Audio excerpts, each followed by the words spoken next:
الحمد لله وحده والصلاة والسلام على من لا نبي بعده أما بعد فأعوذ بالله من الشيطان الرجيم بسم الله الرحمن الرحيم وَلَقَدْ آتَيْنَا لُقْمَانَ الْحِكْمَةَ أَنِ اشْكُرْ لِلَّهِ وَمَنْ يَشْكُرْ فَإِنَّمَا يَشْكُرُ لِنَفْسِهِ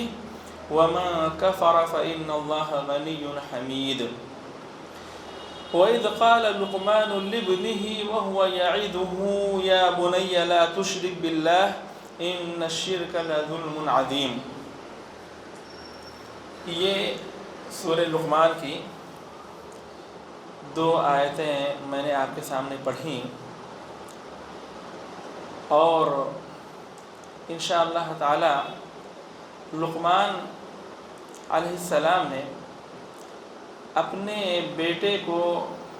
جن باتوں کی نصیحت کی ہے وہ تمام باتیں آپ کے سامنے رکھی جائیں گی۔ سورہ لقمان 21ویں پارے میں ہے۔ اللہ تعالیٰ نے فرمایا وَلَقَدْ آتَيْنَا لُقْمَانَ الْحِكْمَةَ أَنِ اشْكُرْ لِلَّهِ، اور بے شک ہم نے لقمان کو حکمت دی تھی۔ حکمت سے مراد علم نافع اور عمل صالح عطا کیا تھا۔ دانائی، بصیرت، دین کا علم اور اسلام کا فہم عطا کیا تھا۔ فرمایا کہ ہم نے لقمان کو حکمت عطا کی، یعنی علم نافع اور عمل صالح عطا فرمایا، اور یہ عطا فرمانے کے بعد ہم نے انہیں حکم دیا تھا کہ اللہ تعالیٰ کا شکر ادا کیجئے، اللہ تعالیٰ کا شکر بجا لائیے، تاکہ آپ کی دانائی، آپ کی حکمت میں اضافہ ہو، آپ کے علم میں اور عمل میں ترقی ہو اور اضافہ ہو، کیونکہ شکر کرنے سے جو ہے ترقی ہوتی ہے اور اللہ رب العالمین اضافہ فرماتا ہے۔ جب نعمتوں پر بندے اللہ رب العالمین کا شکر بجا لاتے ہیں تو اللہ رب العالمین اس پر مزید عطا فرماتے ہیں۔ لَئِن شَكَرْتُمْ لَأَزِيدَنَّكُمْ وَلَئِن كَفَرْتُمْ إِنَّ عَذَابِي لَشَدِيدٌ۔ تو اللہ رب العالمین نے فرمایا کہ ہم نے لقمان کو حکمت عطا فرمائی، اور حکمت دینے کے بعد ان کو یہ حکم دیا کہ اللہ تعالیٰ کا شکر ادا کیجیے۔ وَمَن يَشْكُرْ فَإِنَّمَا يَشْكُرُ لِنَفْسِهِ، جو اللہ تعالیٰ کا شکر ادا کرے گا وہ اپنے ہی نفس کے لیے، اپنے ہی فائدے کے لیے شکر ادا کرے گا۔ وَمَا كَفَرَ فَإِنَّ اللَّهَ غَنِيٌّ حَمِيدٌ، اور جو ناشکری کرے گا تو اللہ رب العالمین غنی ہے اور قابل تعریف ہے۔ اللہ رب العالمین کو کسی کے شکر کی ضرورت نہیں ہے، کسی کی عبادت کی ضرورت نہیں ہے۔ ہم شکر گزاری کریں گے تو اس کا فائدہ ہمیں ہوگا، ہم اللہ کی عبادت کریں گے، جو بھی عبادت کریں گے اس کا سب کا فائدہ ہمیں حاصل ہونے والا ہے۔ اللہ رب العالمین کو کچھ بھی ملنے والا نہیں ہے، اللہ تعالیٰ بے نیاز ہے اور قابل تعریف ہے۔ تو اللہ رب العالمین نے بتایا، فرمایا کہ وَإِذْ قَالَ لُقْمَانُ لِابْنِهِ وَهُوَ يَعِظُهُ يَا بُنَيَّ لَا تُشْرِكْ بِاللَّهِ۔ یہاں پہ ایک بات آپ جان لیں کہ لقمان کے بارے میں مفسرین کے ہاں اختلاف ہے کہ یہ نبی ہیں یا اللہ تعالیٰ کے نیک بندے ہیں۔ تو اکثر مفسرین نے یہ اس بات کو ترجیح دی ہے کہ لقمان یہ اللہ رب العالمین کے نیک اور صالح بندے تھے۔ فرمایا کہ وَإِذْ قَالَ لُقْمَانُ لِابْنِهِ وَهُوَ يَعِظُهُ يَا بُنَيَّ لَا تُشْرِكْ بِاللَّهِ إِنَّ الشِّرْكَ لَظُلْمٌ عَظِيمٌ۔ اور یاد کرو جب لقمان نے اپنے بیٹے کو نصیحت کی، اپنے بیٹے کو واعظ کہتے ہوئے کہا کہ یا بنی لا تشرک باللہ، اے میرے پیارے بیٹے تم اللہ تعالیٰ کے ساتھ شریک نہ کرنا۔ ان الشرک لظلم عظیم، بے شک شرک یہ بہت بڑا ظلم ہے، سب سے بڑا ظلم شرک ہے، شرک سب سے بڑا ظلم ہے۔ جب وہ آیت کریمہ نازل ہوئی الذین آمنوا ولم یلبسوا ایمانہم بظلم اولئک لہم الامن وہم مہتدون، کہ جو لوگ ایمان لائے اور ایمان لانے کے بعد جو ہے اپنے ایمان کو ظلم کے ساتھ خلط ملط نہیں کیا، تو وہی انہی لوگوں کے لیے امن ہے اور وہی ہدایت یافتہ ہیں۔ تو صحابہ کرام پریشان ہو گئے کہ اللہ کے نبی صلی اللہ علیہ وسلم ہم میں سے کون ہے جو گناہ نہیں کرتا ہو، ظلم اس سے سرزد نہ ہوتا ہو؟ تو اللہ کے نبی صلی اللہ علیہ وسلم نے فرمایا کہ یہاں ظلم سے مراد وہ نہیں ہے جو تم مراد لیتے ہو، ظلم سے مراد وہ ہے جو اللہ رب العالمین کے نیک بندے لقمان نے اپنے بیٹے کو نصیحت کرتے ہوئے کہا تھا، یا بنی لا تشرک باللہ ان الشرک لظلم عظیم، یعنی ظلم عظیم، سب سے بڑا ظلم سے مراد شرک ہے، یعنی ایمان لانے کے بعد جس نے شرک نہیں کیا اور ایمان کو شرک کے ساتھ خلط ملط نہیں کیا تو اس کے لیے امن ہے اور وہی ہدایت یافتہ ہے۔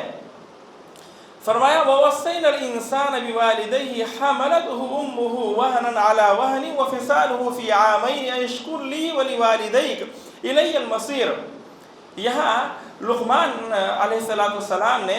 جب اپنے بیٹے کو نصیحت کی تو سب سے پہلی نصیحت یہ کی کہ اللہ تعالیٰ کے ساتھ شرک نہیں کرنا، شرک ظلم عظیم ہے، اور اس کے بعد میں انہوں نے جو ہے اس بات کی نصیحت کی کہ جو ہے جو بھی تم اچھا برا عمل کرو گے کہیں بھی کرو، اللہ رب العالمین اسے لانے والا ہے۔ تو ان کے سلسلے کلام میں ایک بات چھوٹ گئی تھی، ایک نصیحت چھوٹ گئی، اللہ رب العالمین نے اس نصیحت کو یہاں پہ جوڑ دیا، اور وہ نصیحت یہ تھی کہ اللہ رب العالمین کے حقوق کے بعد، اللہ رب العالمین کی عبادت کے بعد سب سے بڑا حق ہمارے اوپر اگر کسی کا ہے تو ہمارے ماں باپ کا ہے۔ تو اللہ رب العالمین نے اس کو یہاں پر جوڑ دیا، فرمایا وَوَصَّيْنَا الْإِنسَانَ بِوَالِدَيْهِ حَمَلَتْهُ أُمُّهُ وَهْنًا عَلَى وَهْنٍ وَفِصَالُهُ فِي عَامَيْنِ أَنِ اشْكُرْ لِي وَلِوَالِدَيْكَ إِلَيَّ الْمَصِيرُ۔ ہم نے انسان کو اس کے ماں باپ کے متعلق نصیحت کی، یعنی حسن سلوک کرنے کی نصیحت کی کہ ماں باپ کی اطاعت و فرما برداری کرنا، ان کے ساتھ اچھا معاملہ کرنا۔ اس کی انسان کی ماں نے دکھ پر دکھ اٹھا کر اسے حمل میں رکھا۔ بچہ جب پیٹ میں رہتا ہے جیسے جیسے حمل بڑھتا ہے ویسے ویسے ماں کی تکلیف بڑھتی ہے اور ماں کمزور ہوتی جاتی ہے۔ اللہ رب العالمین نے اسی کا تذکرہ فرمایا کہ حملتہ امہ وہنا علی وہن وفصالہ فی عامین، اور اس کی دودھ چھوڑائی 2 برس میں ہے، یعنی 9 مہینے ماں نے پیٹ میں رکھا، یا علی الاقل 6 مہینے، یعنی حمل کی کم سے کم مدت 6 مہینے ہے۔ 6 مہینے کے بعد اگر یعنی شادی کے 6 مہینے کے بعد اگر بچہ ہوا تو اپنے باپ کا مانا جائے گا، جائز مانا جائے گا، ناجائز نہیں مانا جائے گا اگر مکمل طور سے پیدا ہو رہا ہے تو جو ہے حمل کی اقل مدت 6 مہینے ہے، اور جو ہے 9 مہینے اکثر مدت، اور اس سے زیادہ بھی اہل علم نے لکھا ہے، تو عام طور سے 9 مہینے ہے، یعنی 9 مہینے ماں پیٹ میں رکھتی ہے بچے کو، اور اس پورے مرحلے میں ماں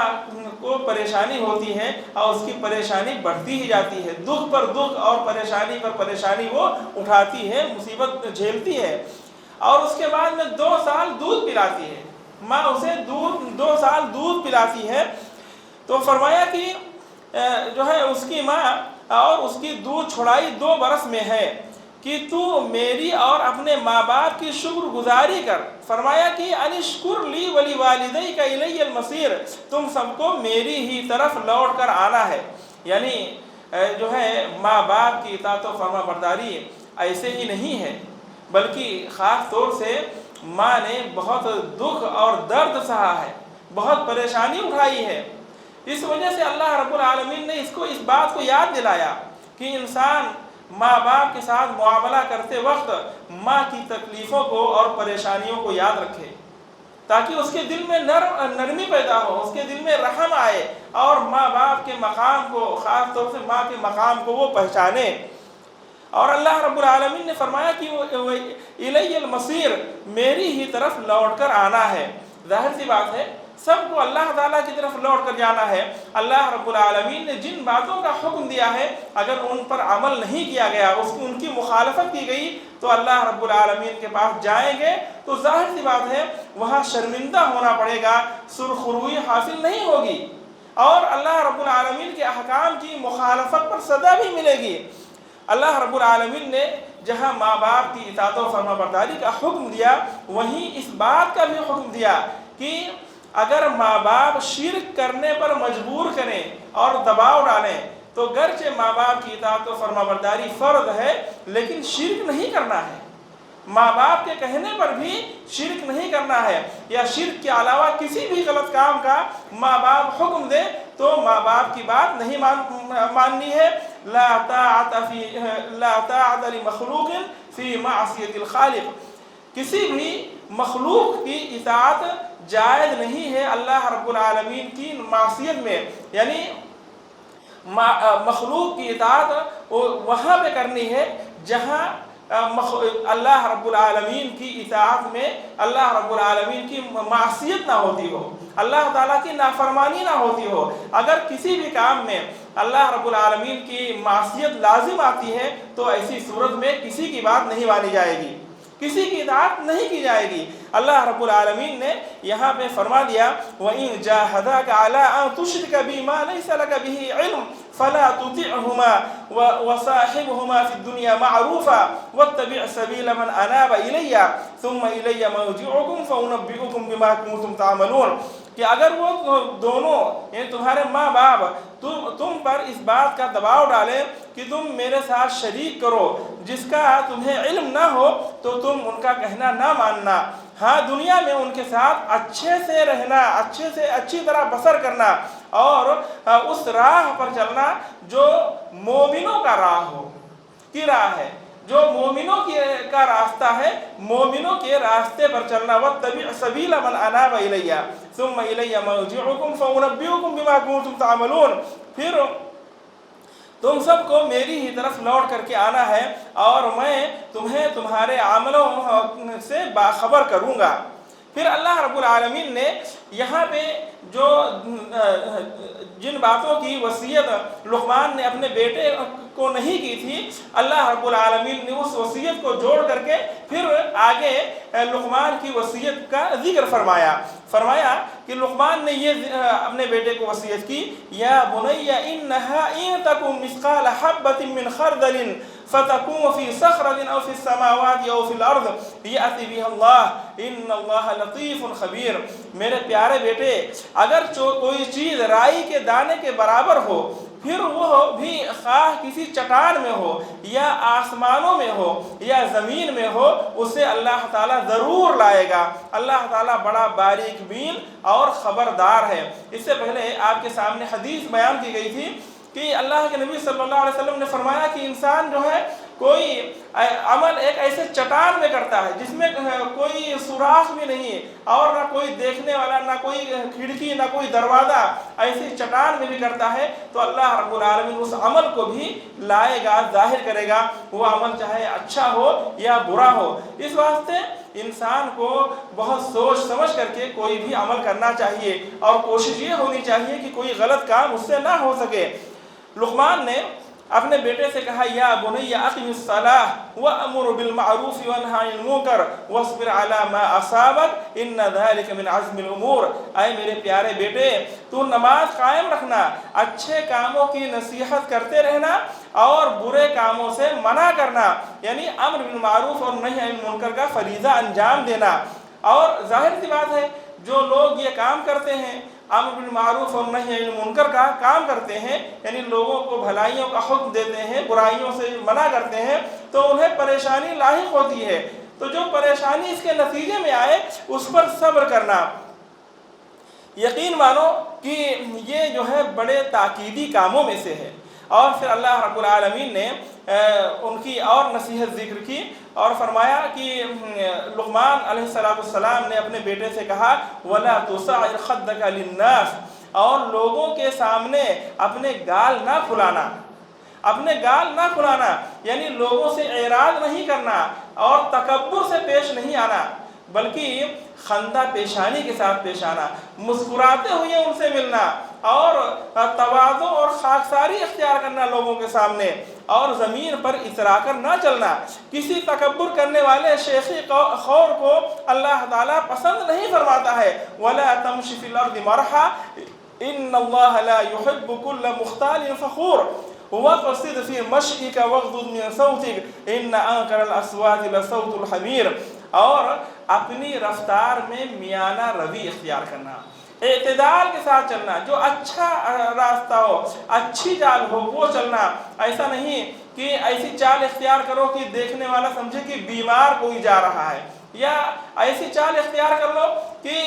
دیکھنے والا سمجھے کتنا مغرور آدمی ہے، کتنا متکبر آدمی جا رہا ہے۔ تو یعنی ضعف اور تکبر کے بیچ کا جو راستہ ہے وہ راستہ اختیار کرو اور وہ چال چلو۔ یعنی اللہ رب العالمین نے سورۃ الفرقان کے اندر فرمایا کہ وَعِبَادُ الرَّحْمَنِ الَّذِينَ يَمْشُونَ عَلَى الْأَرْضِ هَوْنًا، ہونن کا معنی کیا ہے اہل علم نے کہ یعنی سکینت کے ساتھ اور وقار کے ساتھ چلتے ہیں۔ اللہ رب العالمین کے جو بندے ہیں، نیک بندے ہیں، وہ وقار کے ساتھ زمین پر چلتے ہیں، سکینت کے ساتھ چلتے ہیں۔ تو یہ چال اختیار کرنا چاہیے۔ فرمایا وَاغْضُضْ مِنْ صَوْتِكَ، اور اپنی آواز پست رکھنا، اپنی آواز پست رکھنا، بہت زیادہ چلا کر کے چیخ کر کے نہیں بولنا، نرم آواز میں آہستگی کے ساتھ بولنا چاہیے۔ کیونکہ اللہ رب العالمین نے فرمایا ان انکر الاصوات لصوت الحمیر، سب سے جو ہے بدتر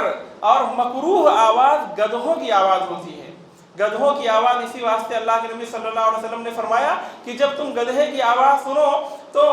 اللہ رب العالمین کی پناہ طلب کرو شیطان سے۔ تو یہ ان چند باتوں کی لقمان علیہ السلام نے اپنے بیٹے کو نصیحت کی، اور یہ اللہ رب ان کی نصیحت میں سے جو باتیں چھوٹ گئی تھیں اللہ رب العالمین نے ان کو جوڑ دیا یہاں پہ۔ سب سے پہلی بات انہوں نے جس بات کی نصیحت کی اپنے بیٹے کو، یہ کہا کہ تم بیٹے میرے شرک نہیں کرنا، اور پھر اللہ رب العالمین نے ان کی نصیحتوں میں دو نصیحت اور ملائی، یعنی ایک نصیحت اور ملائی، اور وہ یہ کہ اپنے ماں باپ کی اطاعت و فرما برداری کرنا، اپنے ماں باپ کے ساتھ حسن سلوک کرنا، اور ماں باپ کی اطاعت و فرما برداری اور حسن سلوک کا جہاں حکم دیا وہیں اس بات کا اللہ رب العالمین نے حکم دیا اور نصیحت کی کہ ماں باپ بھی اگر برے کاموں پر، شرک وغیرہ پر آمادہ کریں تو ہرگز نہیں کرنا۔ اور پھر لقمان علیہ السلام نے اپنے بیٹے کو اس بات کی نصیحت کی کہ کوئی غلط کام نہیں کرنا، کوئی برائی نہیں کرنا، کیونکہ کچھ بھی برا کام کرو گے اللہ رب العالمین قیامت کے دن اس کو ظاہر کرنے والا ہے، اور اس کی وجہ سے تمہیں شرمندگی اور پشیمانی اٹھانی پڑے گی، پشیمان ہونا پڑے گا۔ اور اسی طریقے سے فرمایا کہ نماز قائم کرنا، بھلائیوں کا حکم دینا، برائیوں سے روکنا، اور جو تکلیفیں لاحق ہوں گی اس پر صبر کرنا، اور فرمایا کہ لوگوں کے سامنے گال کھلا کر کے نہیں رہنا، اعراض نہیں کرنا، تکبر نہیں کرنا، اور زمین کے اندر اترا کر کے نہیں چلنا۔ اللہ تعالیٰ تکبر کرنے والوں کو، شیخی خوروں کو پسند نہیں فرماتا ہے۔ اور اپنی چال میں میانہ روی اختیار کرنا، وقار کے ساتھ چلنا، اپنی آواز کو پست کر لینا، اور جو ہے یہ کہا کہ سب سے مکروہ اور ناپسندیدہ آواز گدھے کی آواز ہوتی ہے۔ ان باتوں کی نصیحت اور وصیت کرنا، یہ باتیں اتنی اہم ہیں اور اتنی زیادہ مفید ہیں کہ اللہ رب العالمین نے ان کی ان باتوں کا یہاں قرآن مجید کے اندر ذکر فرمایا، اور جب اللہ رب العالمین نے ان باتوں کا ذکر فرمایا تو اللہ رب العالمین نے پہلے یہ کہا وَلَقَدْ آتَيْنَا لُقْمَانَ الْحِكْمَةَ أَنِ اشْكُرْ لِلَّهِ، یعنی لقمان کو ہم نے دانائی اور بصیرت عطا کی تھی، علم اور علم نافع اور عمل صالح عطا کیا تھا، اور ان کی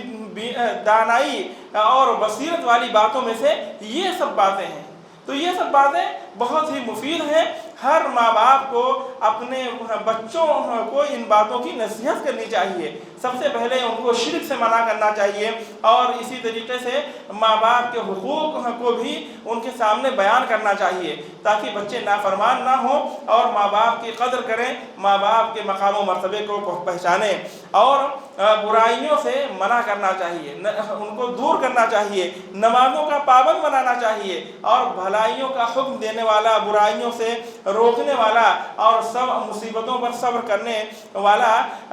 بننے کی انہیں نصیحت کرتے رہنا چاہیے. اور کبر و تکبر وغیرہ سے بچوں کو دور رکھنا چاہیے اور یہ نصیحت کرنا چاہیے کہ یہ ساری چیزیں اچھی نہیں ہیں, یہ بہت ہی نقصان دہ چیزیں ہیں. اور یہ ساری چیزیں کی جو ہے اپنی چال میں میانہ روی اختیار کرو, اپنی آواز کو پست رکھو, اونچی آواز میں چیخ چلا کر کے باتیں نہ کرو. ان سب کی نصیحت ہمیں اپنے بچوں کو بھی کرتے رہنا چاہیے. اللہ رب العالمین سے دعا ہے کہ اللہ تعالی ہمیں کتاب و سنت کے مطابق زندگی گزارنے کی توفیق بخشے. آمین. اقول قولی ھذا واستغفر اللہ لی ولکم ولسائر المسلمین واستغفروہ انہ هو الغفور الرحیم.